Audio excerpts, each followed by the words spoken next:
Hello and welcome back to the second part of this series for the Global Mobilization DLC.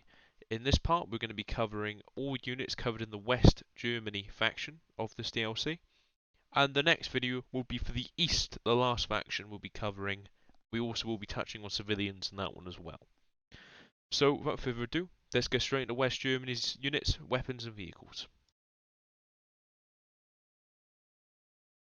So, starting off at the units for the West Germany faction, there are 16 units in total, with 3 camos for each unit.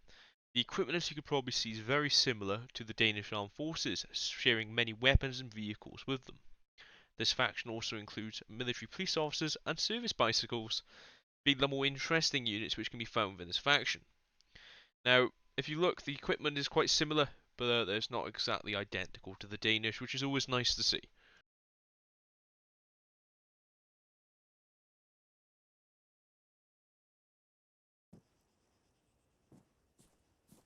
For those who are interested in the other two camo types, here we've got the winter camo type, kind of similar to the Danish one.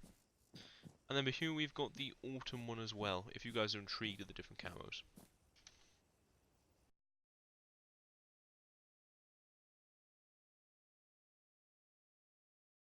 So first, the only West Germany AA vehicle is the Flank Panzer 1A1.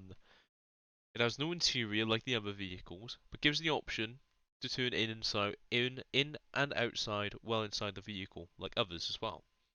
The only weapon system on board is the 35mm L90 chain-link barrel, which is very, very scary. If you ask me, I wouldn't want to be on the other side of it. Moving on now to the M113a1 Gc. It's not an APC used by West Germany. It has 3 other variations, which these are being the LATGM, the command vehicle, and the medical variant. On the top, its only protection is the MG3 on its roof, and also in the back where you can turn in and out of the vehicle with firing the weapons you have in your hands. It does also have an interior.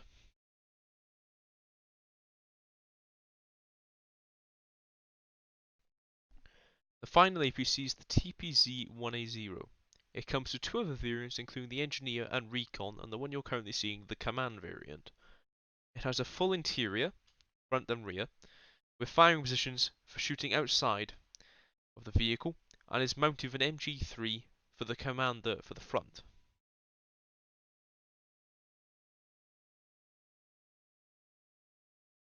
Moving on to the cars and trucks, this is one of many trucks which has been added in through the DLC. This one is the 10-ton MIL GL Transport. Only carrying 3 people, it has 1 firearm which protects everybody inside the vehicle, which is the MG3, which is located on the roof and is used by the commander. Moving on now to the motorcycle, otherwise known as the K125GL. It's a motorcycle which can fit 2 people on it, and that is literally everything that the cycle can be used for.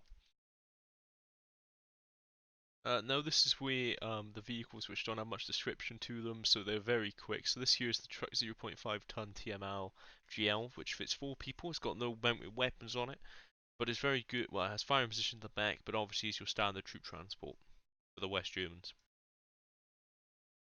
Moving on to the next vehicle, you've got the truck 2-ton MIL GL flatbed, which has a very large capacity as it stores 3 in the front and then a lot in the back.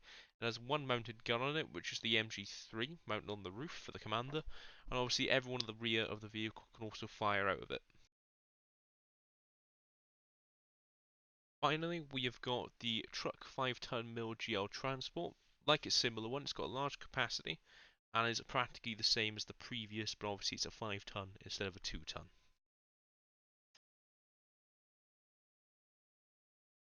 So if you're interested in any of the foreign vehicles, they've all already been covered in the Danish video. Most of these tanks are similar. I will cover the ones now which are completely different. They all fire the same round. I can't see any difference but materialistic differences, and I can't really describe them and how I want to word them correctly. So here's all the tanks. I'm just going to do a quick little run over what they all look like, and you guys are free to mess around with these if you guys get the DLC yourselves.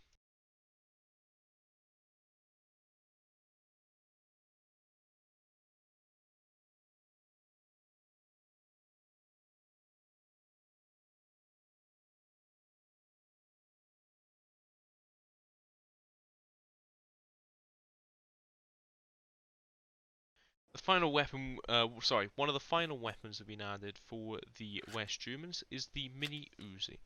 Well, it's otherwise known as the MP2A1. It fires a 9mm cartridge and 32 round magazines. As you can see, it's got a single fire and burst fire, single fire and fully automatic firing modes.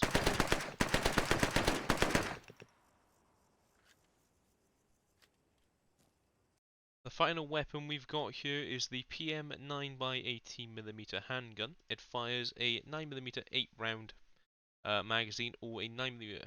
Yeah, correction, that's the only magazine it fires. My mistake, I've still got the Uzi equipped. Just give me 30 rounds. 30 rounds, it's only 9mm 8 round magazines the weapon fires. The last weapon to be added is the PZF442.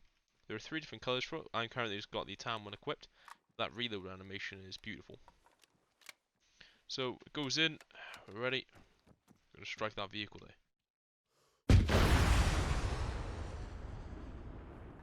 Next rocket goes in. Very high penetrating rocket appears.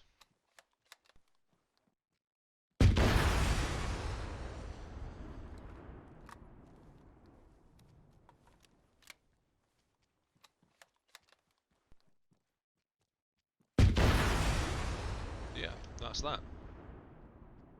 Anyway guys, I hope you guys enjoyed the video today. Feel free to check out the channel tomorrow for the East Germany stuff and also the beginning of the campaign. So I hope to see you guys there.